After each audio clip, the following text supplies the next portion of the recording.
Bonjour et bienvenue dans l'antre d'une autrice, d'une rêveuse et d'une lectrice.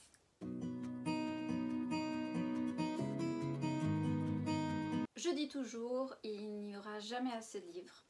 Il n'y aura également jamais assez de temps pour lire tous les livres qu'il y a dans le monde ou qu'on a envie de lire de toute manière. Mais il faut aussi savoir se limiter, surtout quand mon porte-monnaie crie et pleure de manière assez dérangeante.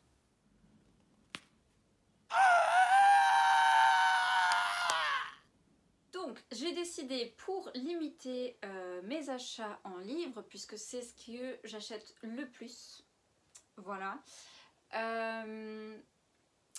de mettre ma pile à lire de manière plus visible pour que je sache que j'ai encore des livres à lire. Parce que moi j'achète mes livres et je les classe direct dans ma bibliothèque par ordre alphabétique et par genre. Mais du coup, voilà, je regarde ça, globalement j'ai l'impression, ah c'est des livres que j'ai lus. Et c'est très difficile à visualiser ce qui me reste à lire. Et du coup il y a toujours cette tendance, cette envie, qui restera là hein, de toute manière, mais cette envie d'acheter de nouveaux livres. Et je veux freiner ça.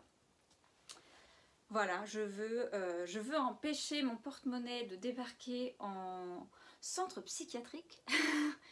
Et donc j'ai trouvé une solution, enfin j'espère que c'est une solution. J'ai vu passer les chariots Ikea qu'il y a en différentes couleurs et à différentes tailles. Et sur Instagram je vois ces chariots remplis de livres et normalement ce sont des livres de la pile à lire qui n'ont pas encore été lus. Et du coup je me suis dit, je vais faire la même chose. Donc, je suis allée acheter le dit chariot, je vais le monter et après je vais sortir tous les livres pas lus de ma bibliothèque.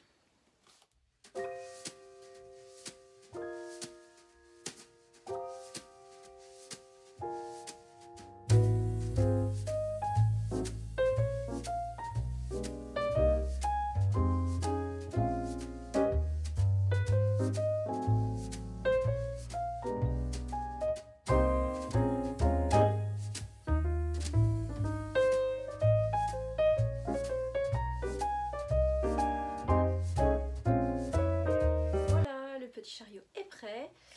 Je vais aller me faire une tasse de thé bien méritée pour après me faire l'organisation de ma pile à lire.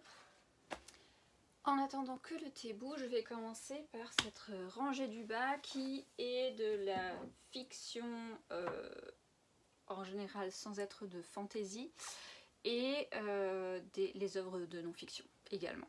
Voilà. Donc nous avons celui-ci, il a neigé sur le fjord. Je vais les entasser avant de les mettre dans le chariot. Donc, voilà. Witchcraft, très beau livre. Sorcière. Comment écrire de la fiction. Ta, ta, ta. À lire la nuit de Seamus Dean. Ça j'ai lu.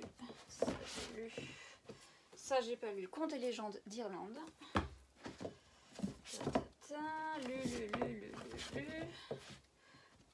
Pas lu, donc du même sang et une soupe à la grenade. Lu, pas lu, histoire jamais entendue dans un pub en Irlande. Dans la forêt également. Oups. Lu. Ah ben voilà, c'est fini pour pour ceux de non-fiction.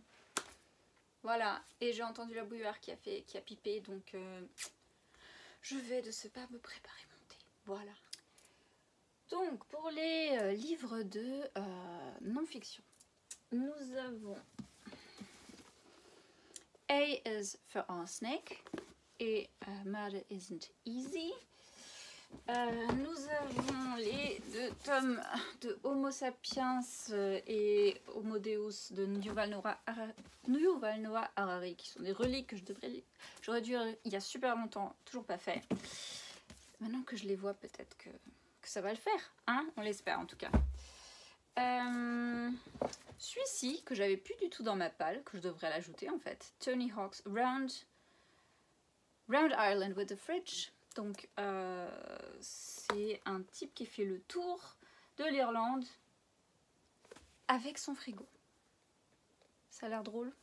On va voir ce que ça donne. Ensuite, il y a Come As You Are. Et le reste, c'est lu. Voilà. Ah, désolée pour le clair foncé qui fait des siennes. Voilà. J'espère qu'en montant l'étagère que ça va être un peu mieux niveau éclairage. Voilà, je vais faire l'étagère du dessus et après on fait le milieu parce que c'est la fantaisie et c'est ce que je préfère, donc le meilleur pour la fin. Alors, tout ça là.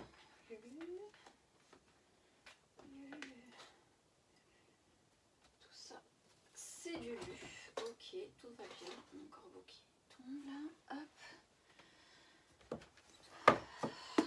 Le dernier de Noémie Bourgois.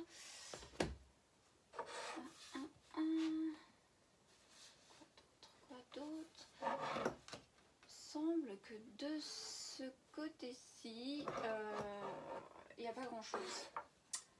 Non, rien qui... Il y a bien des livres ici que j'ai pas lus, mais ils sont pas officiellement dans ma palle parce que ce sont des livres en allemand. Et ceux-là, je les lis vraiment quand j'en ai envie. C'est pas dans ma palle officielle. Donc si je les lis jamais, c'est pas grave. Voilà. On descend.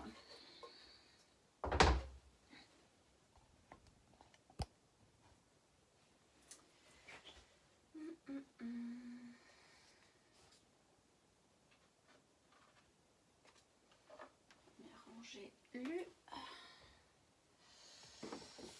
J'ai Fahrenheit 451 de Ray Bradbury qui me reste à lire.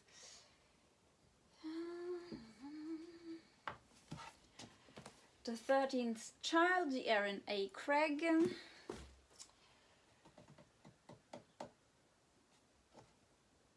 Tout ça, c'est lu. Ensuite, encore sous blister, nous avons Maîtresse des maîtresses de E.R. Edison. Ah, ça brille, voilà, blister.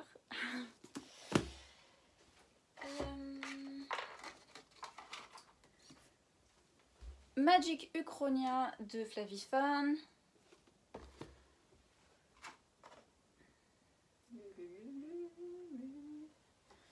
Pas lu. What the River Knows de Isabelle Ibanez. Voilà, j'espère que ça tombe pas. Le tome 2 de Loquette, que j'ai l'intention de commencer bientôt, mais il est toujours pas lu, donc de Nelly Cheta. Ah, une belle pavasse. Récit du Vieux Royaume de Jean-Philippe Jaworski. D'ailleurs, celui-là. Hop. Le premier tome de la trilogie The Fifth Season de N.K. Jemisin. De ce côté, lu, pas lu. Fantaisie guerrière de Guillaume Lebrun.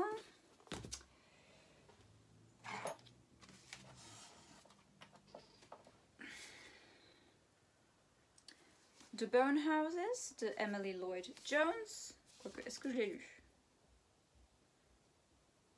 Non, je l'ai pas lu. Voilà. Purée, il y a des livres qui se ressemblent tellement. Ensuite, le tome 2 et 3 d'Écailles et d'Obscurité.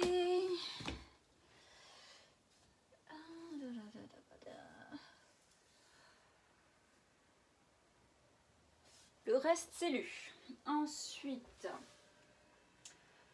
lu, ces deux-là, pas encore. C'est les deux autres recueils de nouvelles du Paris des Merveilles. Du coup, je me dis, j'aurais peut-être pas de place dans mon chariot pour tout prendre. Ce qui en soi est bien parce que ça me montrera à quel point j'en ai des livres. Voilà. Alors, lu, donc L'âme de l'empereur de Brandon Sanderson.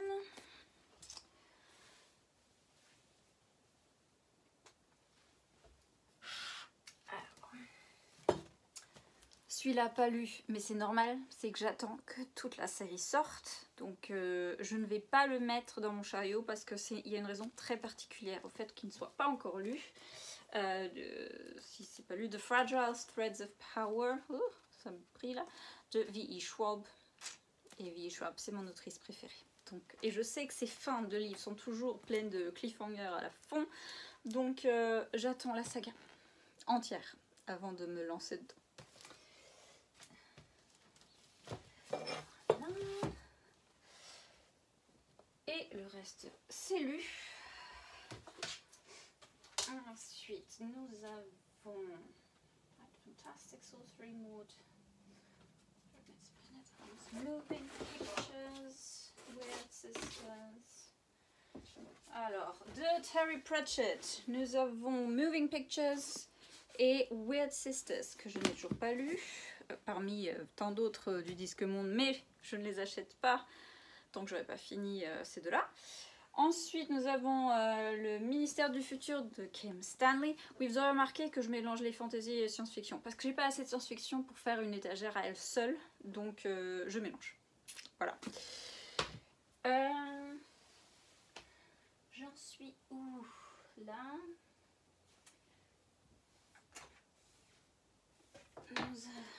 Dernier jour d'un monde oublié de Chris Puklisevich.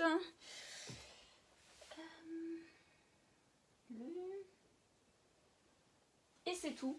Enfin c'est tout. C'est déjà pas mal. C'est déjà pas mal. Donc on va classer, on va mettre tout ça dans le chariot et on va voir si tout rentre dedans. Je vais essayer de caser par genre, mais c'est pas garanti que ça fonctionne comme ça. Donc on verra déjà.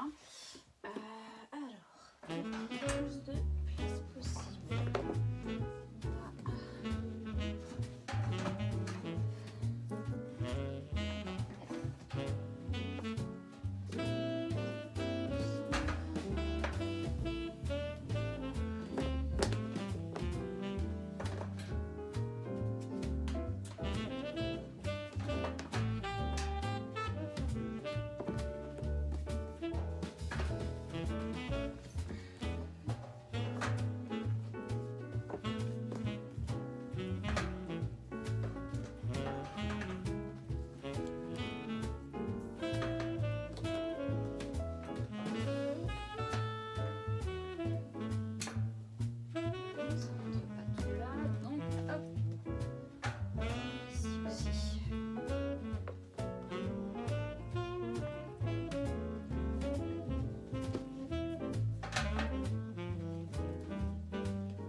Tout juste. Il n'y en a pas un de plus qui rentre dedans. C'est un peu comme si j'avais fait exprès.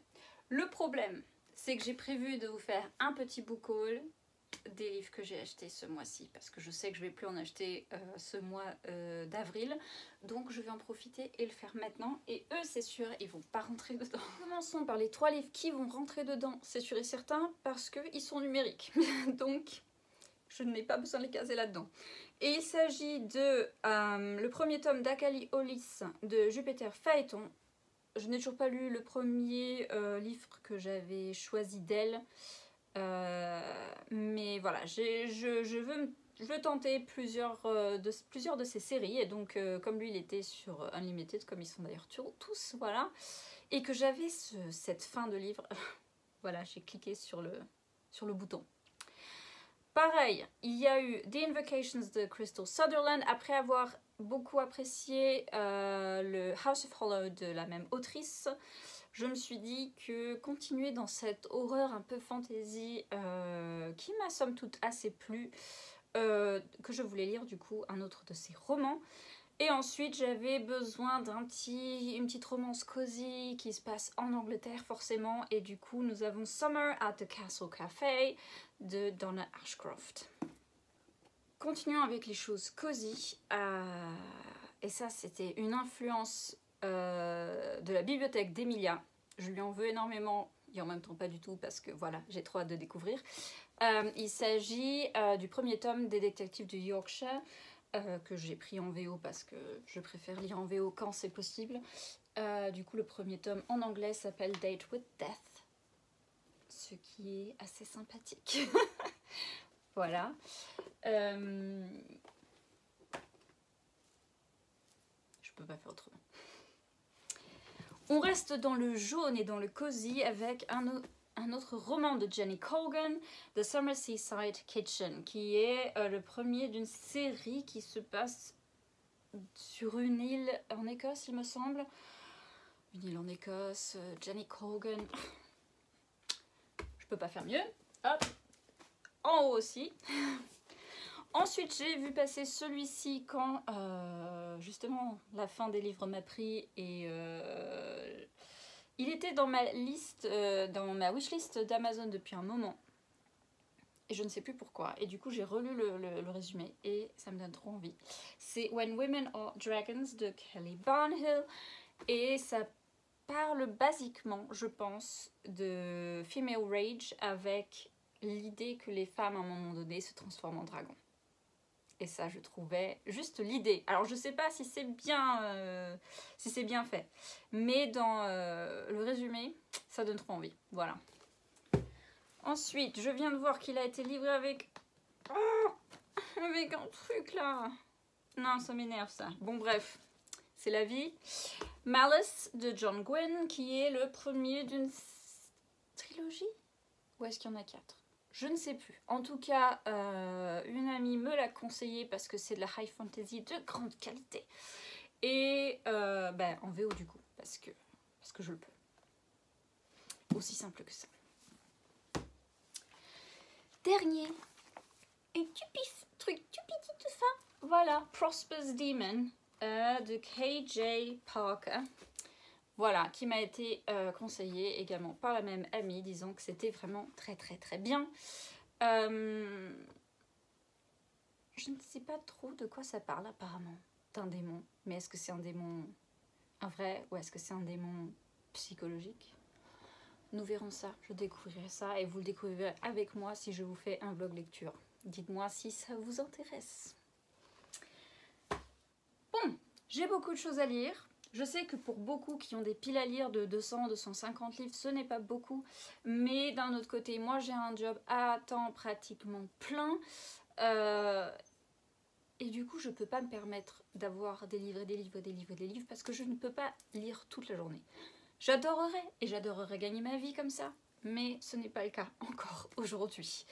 Donc, une pile à lire, je dirais à peu près de 50 livres, c'est pas mal du tout. Et je pense que les voir là, à m'attendre, ça va m'empêcher de sortir mon porte-monnaie pendant les quelques mois à venir.